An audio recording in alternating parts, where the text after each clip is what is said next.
This week, I'm gonna be sharing a different condominium building with you every single day. Yes, every day. New video every day this week. So be sure to subscribe, thumbs up, comment below, show your support, tell the algorithm how happy you are that I am uploading. We're gonna be going over my favorite high-rise condominium buildings in Seattle. This week was inspired by my move into a condo. I really love the condo lifestyle. I mean, I am now living it, so I can attest to what it really feels like. If you are in the Seattle, Bellevue area and you are looking to either buy a condo or sell your condo, I'd be happy to help you. I will have my information below. You can shoot me an email. Either myself and or someone on my team would be happy to help you out. Now, before we can get into all the fun condo and building tours, I thought it was really important today that we just get into the weeds of the logistics of buying a condo, things that you should consider, and if it's the right purchase for you.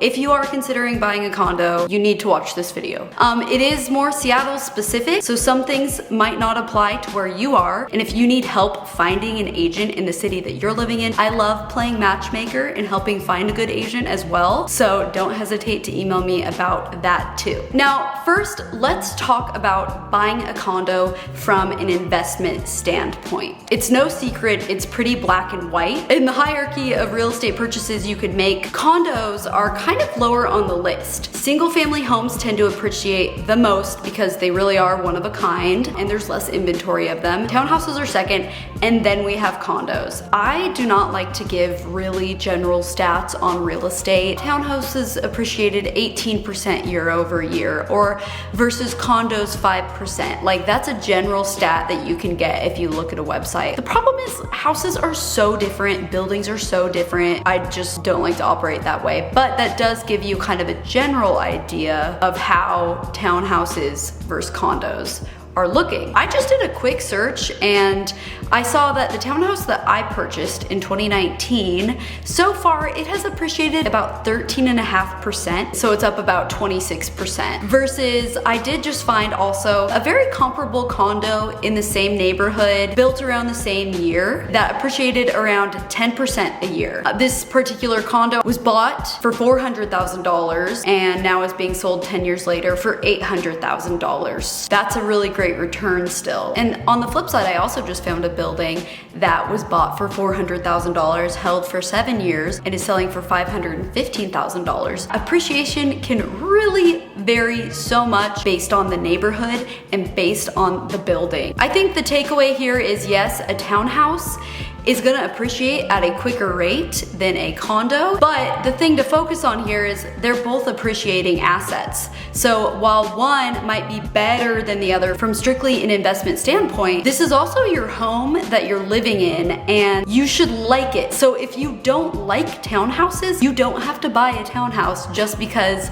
that's a better investment. That's just barely scratching the surface on, some of the investment sides of a real estate purchase. You should absolutely do your own research as well. So this week, we're gonna be focusing on high-rise condos specifically. These are all considered luxury buildings, and in these luxury buildings, you can expect the HOAs to be run by a management group. There's gonna be nice amenities in these buildings. The HOAs are gonna skew higher than other buildings for sure. High-rises cost a lot to maintain, so the HOA dues cost a bit more than, a smaller building. So what you can expect from high-rise luxury condo buildings is anywhere from around 80 cents up to around $1 per square foot. So I would say that's the normal ballpark that we see. So if you have a 1,000 square foot unit, you could be paying anywhere from $800 a month in HOA dues to around $1,000 a month. And I know that could be sticker shock for some of you, but this is what's considered normal. This is the study that was done to maintain the building to the standard it needs to be at. And let's talk about price point. The entry-level price point of a good one bedroom in these more luxury high-rise buildings, you can expect to pay around $600,000 to $700,000 for a decent one bedroom. When you start to climb in the $700,000, $800,000, and $900,000, you'll still be in the one bedroom realm, but they'll get nicer, they'll be on the higher levels, more square footage. And if you are interested in two bedrooms, they are starting closer to the high 900,000s into the million, 1.1, 1.2 is what I'm gonna show you guys this week. You can also find really nicer kind of penthouse units up in the 2 to 3 million, 4 or 5. So with these price points, we're talking about the person out there that can afford to buy a townhome, but chooses a condo instead. And that's gonna come down to the lifestyle. So there are some things that you can get in a high-rise condo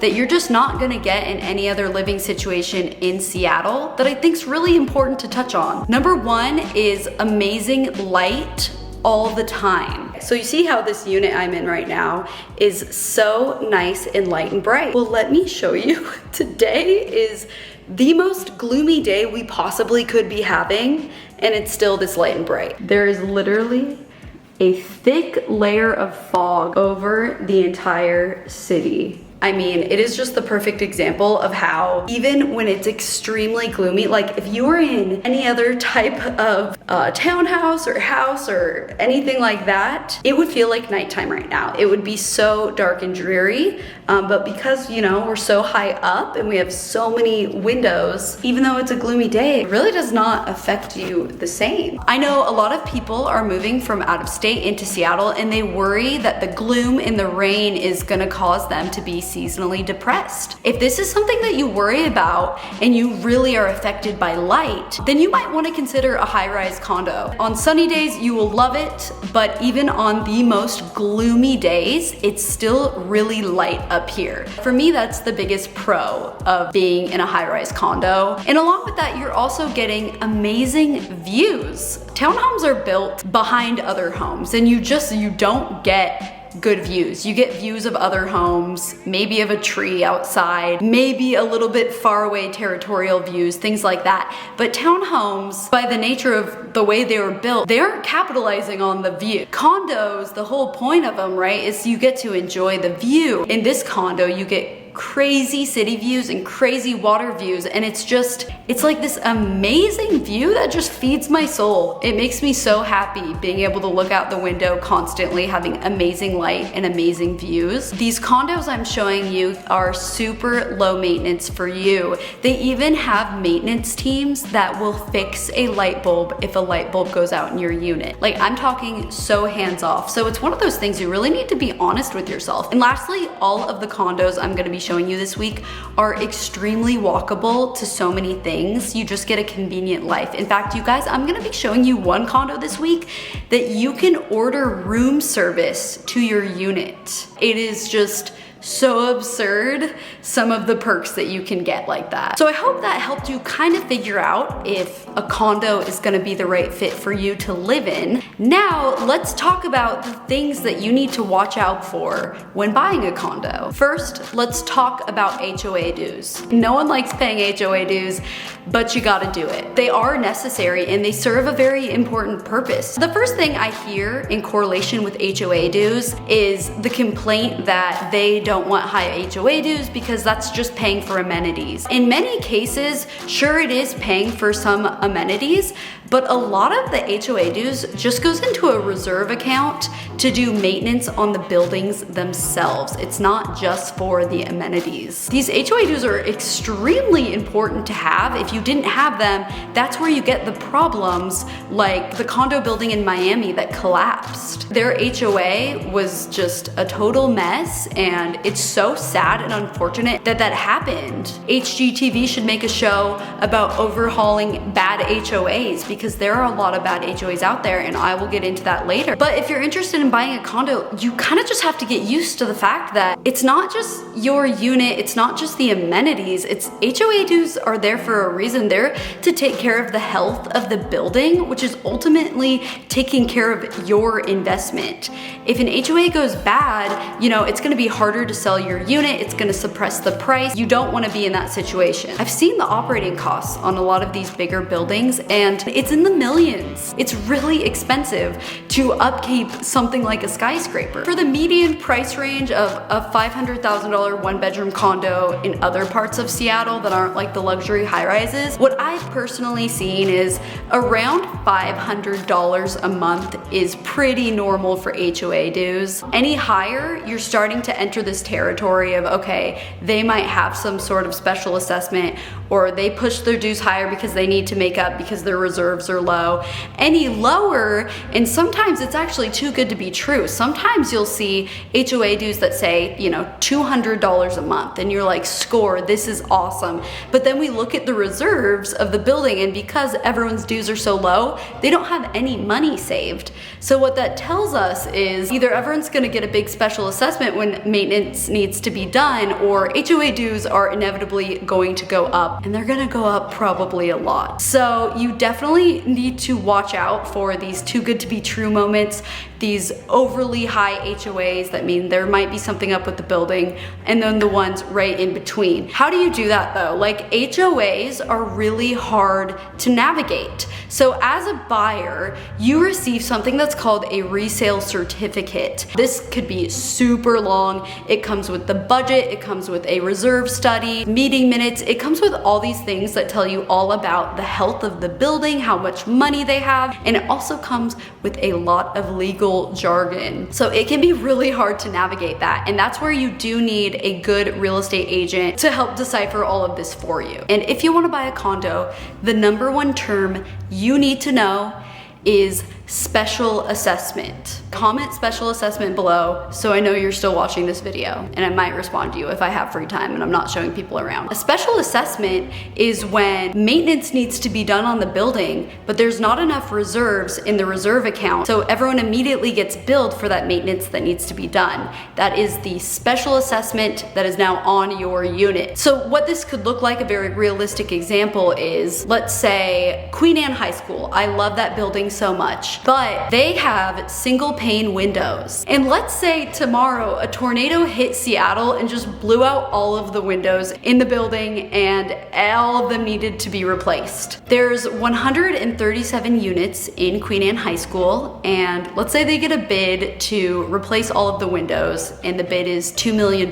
So let's do 2 million divided by 137 units. You would have a special assessment of $14,598. If you had that cash on hand, you could have the option to just pay the special assessment and be done with it. A lot of people don't have $15,000 on hand. It could be a bit of a shock, and so what they would do is the building would get a loan. It would kind of like be prorated monthly, and your HOA dues would go up. And in that case, maybe they go up, you know, $200 a month or whatever it is. And so that's a very real look on what special assessments are like. Special assessments can sometimes be the end of the world, but sometimes not. So in this fake example of Queen Anne High School, that's such a unique building that you might decide to still buy it even though you need to pay that extra $15,000, because then you are getting brand new windows. Like, you're getting something out of it that's good. Like, you're getting brand new windows, that's gonna be awesome, right? It's gonna help the value of your home, and you're never gonna have to deal with that ever again. Maybe that $15,000 in the grand scheme of paying $500,000 for the unit,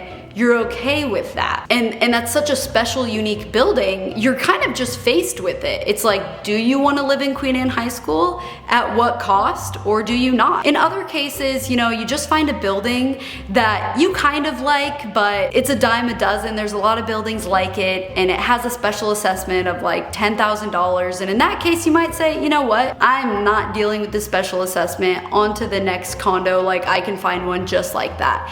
And in that case, it really does suck for the buyers and the sellers, right? So just something to think about. I have seen situations where there's been a really unique building and the buyer knew the special assessment was coming, and so in some cases you might find that you still want to buy into a building that has a special assessment coming. I think the important thing is the expectation on special assessments. It's not cool if you buy into a building and you're just totally blindsided by it. You should know what you're getting yourself into. So that is my whole spiel on condos. I asked you guys to ask me questions about condos on my real estate Instagram account. Okay, a lot of you guys asked about noise. So first off, noise in a downtown high-rise condo, you can hear a little bit of, you know, if a siren goes off, or actually the first day I moved into this condo, there were protests downtown, and you could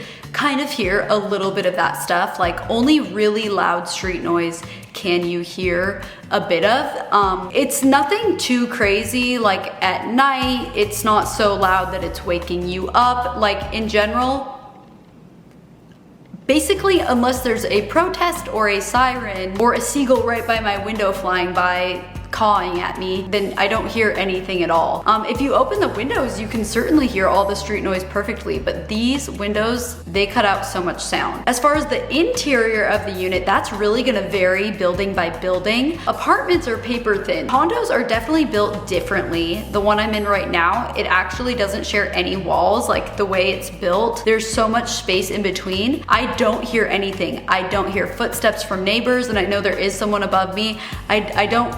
You cannot hear anything. So it's pretty exceptional. With these high quality buildings, they have really high quality standards, you know, in the way that the homes were built, where you don't hear the neighbors. Now in older buildings, it really is a toss up. I've sold in buildings, you know, that were built in the early 1900s where you absolutely can hear the footsteps above you. And that's something that you do have to watch out for. And it's something you ultimately have to ask yourself if you're okay with. Some of the people in the past I've worked with, it didn't bother them, but generally for these more high-rise condos, I don't hear anything. Worst HOA you've ever seen. There's this one building, it's really cool, it's really unique. I was so excited to show it to my clients. It's in a great part of town.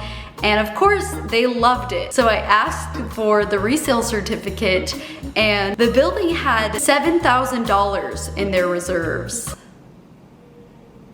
$7,000. So that was exceptionally terrible. It was a building from the 80s. I think it had maybe 14 units, which makes it even more risky when something really expensive needs to happen and you have to divide it by only 14 people versus 100. It hits you a lot harder then. In their meeting minutes, it showed they had maintenance that needed to be done, and there absolutely is a special assessment coming for that building. And what happened there was that unit had to reduce in price and reduce in price and reduce in price until someone finally was like, okay, it's worth it to just buy into it because I'm getting such a good deal on the price. It kind of makes up for everything. Can you do short-term rentals in condos? For the most part, no. None of the buildings I'm showing you guys this week can you do short-term rentals in. I would be happy to make a video about buildings that you can do short-term rentals in, or if your goal is to kind of have like an Airbnb condo, just talk to me. I'll show you those buildings. I would say like 95% of buildings don't allow short-term rentals though. Like I can count almost on two hands the buildings in Seattle that do allow short-term. And yeah, it's just because people don't want their building feeling like a hotel. What about if you have a furry friend? Is condo living right for you?